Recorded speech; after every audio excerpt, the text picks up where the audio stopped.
One goalkeeper got his team into the semi-finals, while the other, well, got himself in the showers early.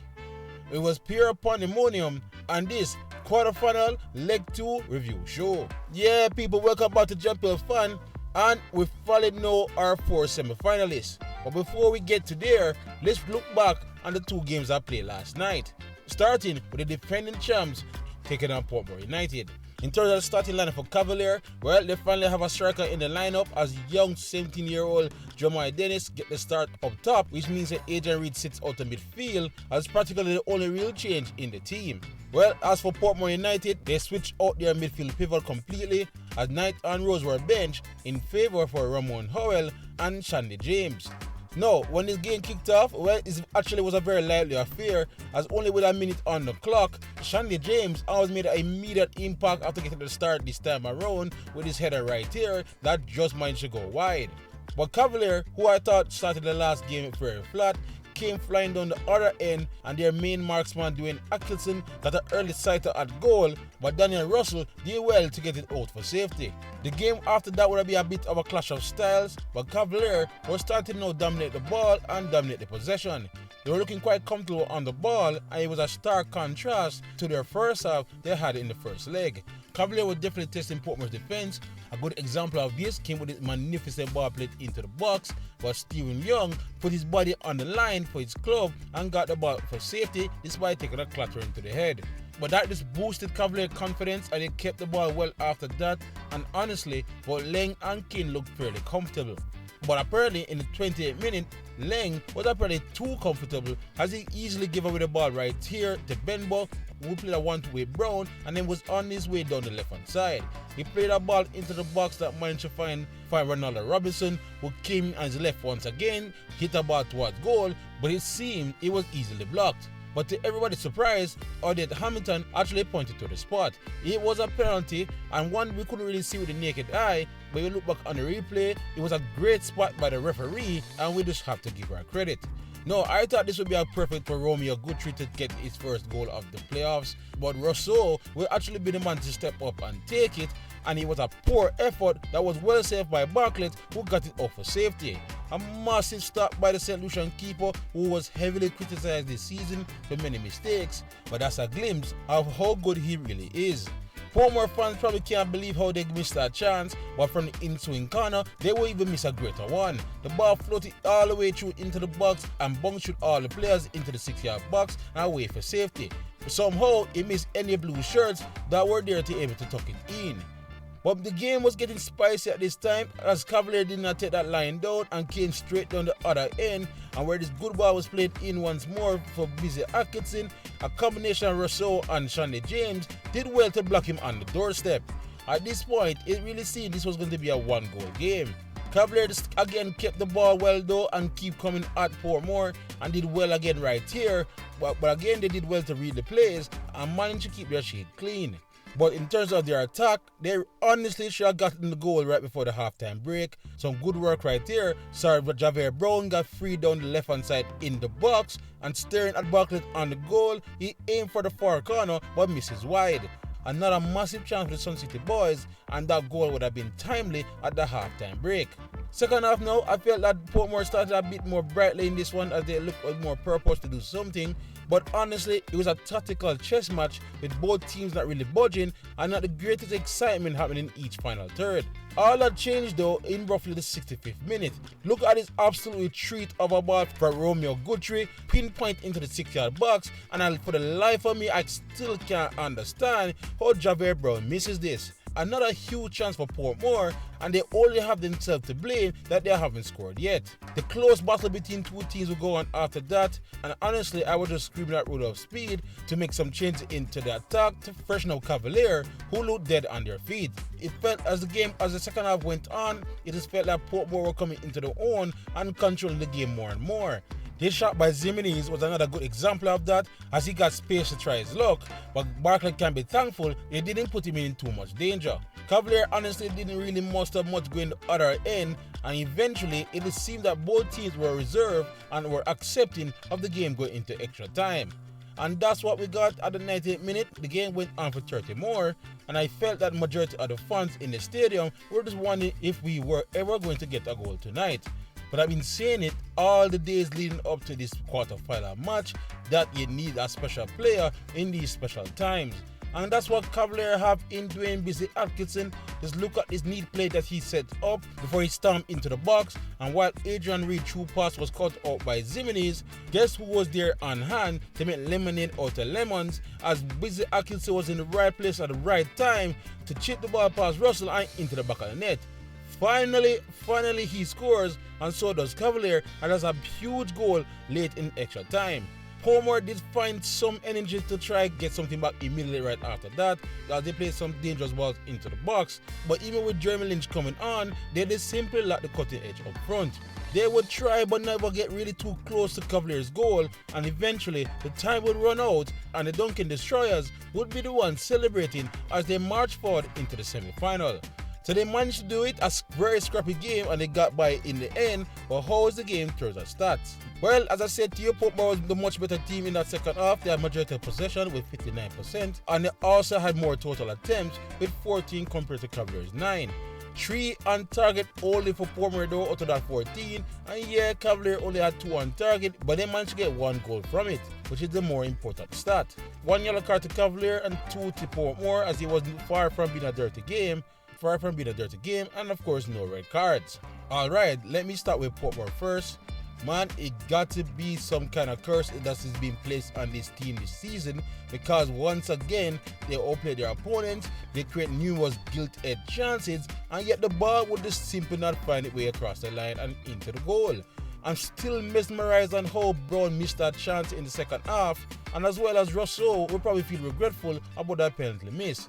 And if you consider their chances they missed in that first half of the first leg last week, they are going home purely down to their own fault. As for the champs Cavalier, honestly, I was a bit disappointed in them once again. I think it's finally time to accept they're not the same Cavalier from last season. Yeah, they started the game much better this time around, but they faded just as quickly in that second half. But I'm quite sure if I ask Rudolph Speed if he cares at all about that performance, he would just simply point to the bracket and say that he is in the semi-final. And at the end of the day, that's all that really matters. No, they're only 3 games away from another league title. But anyway, once again it finishes Cavalier 1, Portmore United 0. So if you thought that was a wild ending in that game, wait until you see what happened next in this Montego Bay vs Tivoli Gardens.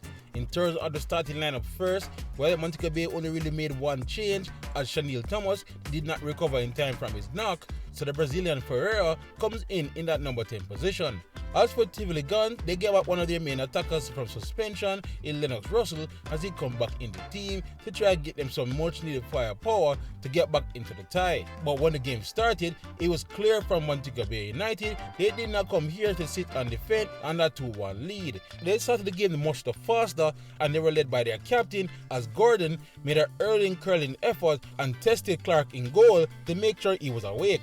Tivoli, of course, wanted to be the one that was more on the front foot, and they were desperate to try and get their pressing game going.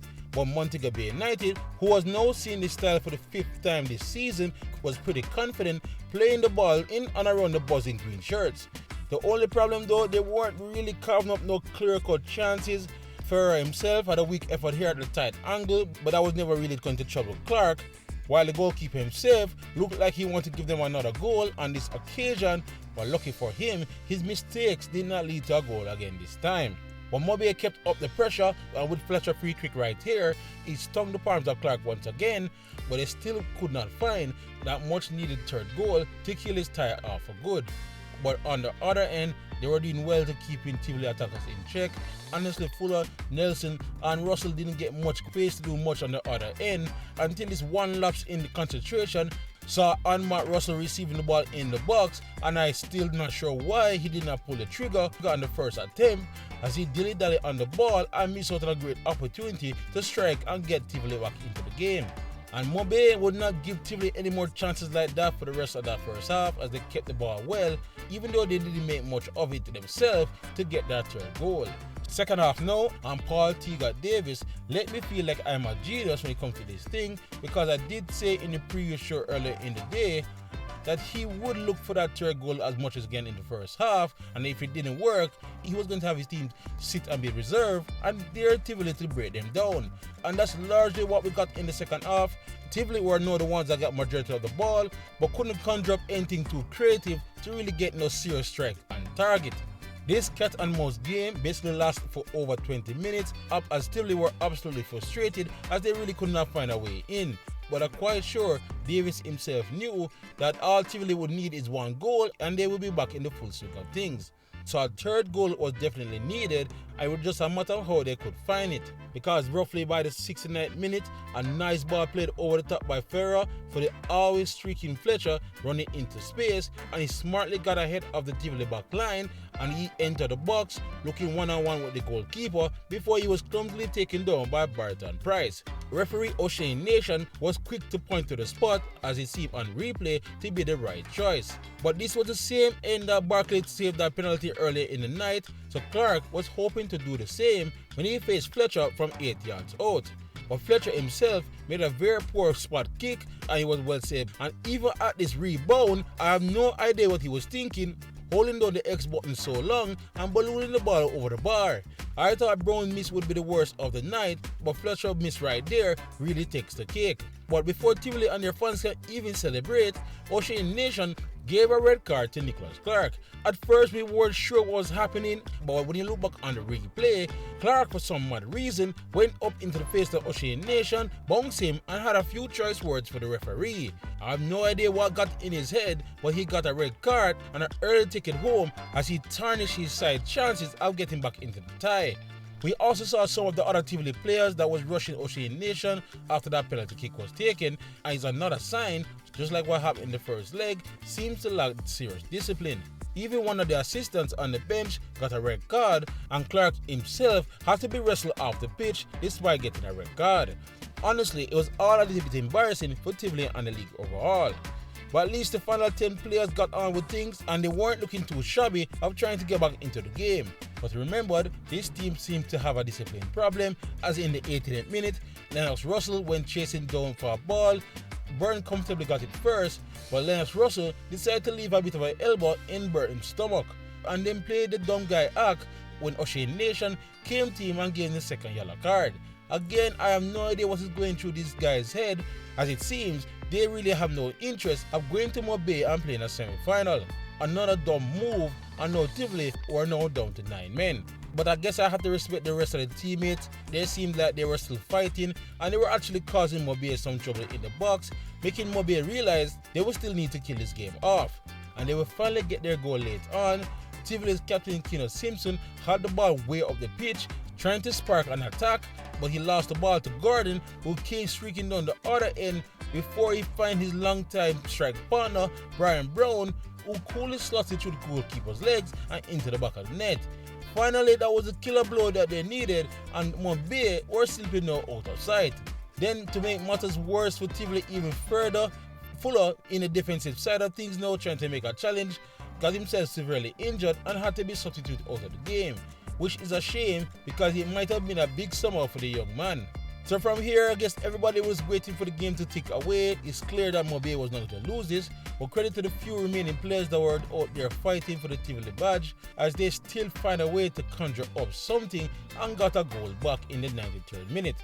Radica Welton did well right here to get a shot off at Burton's goal. He did well to get the parry, while Cockins was right on the doorstep to get the ball into the back of the net. A very slim lifeline for Tivoli as they managed to get some respect back. But of course, it was all a little too late, as the game will be blown off not long after that, and Montego United will be playing in a semi-final for the first time in 9 years. Even better, it will be at home in front of their own fans. So it was a crazy game, but how was the game turned to stats? Well, Montego had 12 total attempts in the game compared to Tivoli's 8. Montego had 7 of those on target compared to Tivoli Gardens' 3. Now, I want you to look at the falls counter right here, 10 for Montego Bay, 15 for Tivoli Gardens, so it wasn't really a dirty game. But now, look at the amount of yellow cards for the men from West Kingston. They had 5, and majority of those were simply disciplinary matters. As for red cards, well, as I said, there were 2 crazy ones in the game. And then as for possession, Montego Bay, which is no surprise, had 57%, while Tivoli Gardens had 43%. Alright, before I get to Tivoli and their crazy mad selves, I have to start with Montego Bay right here. While Coach Teagat Davis was not too happy in the post-match with their performances, he still should be delighted that they got the job done in the end. Again, they stuck to their way of playing, and again they got the job done. It'll be quite a matchup when they face More Pleasant on Thursday. No, Tivoli Gardens, I have to talk about this.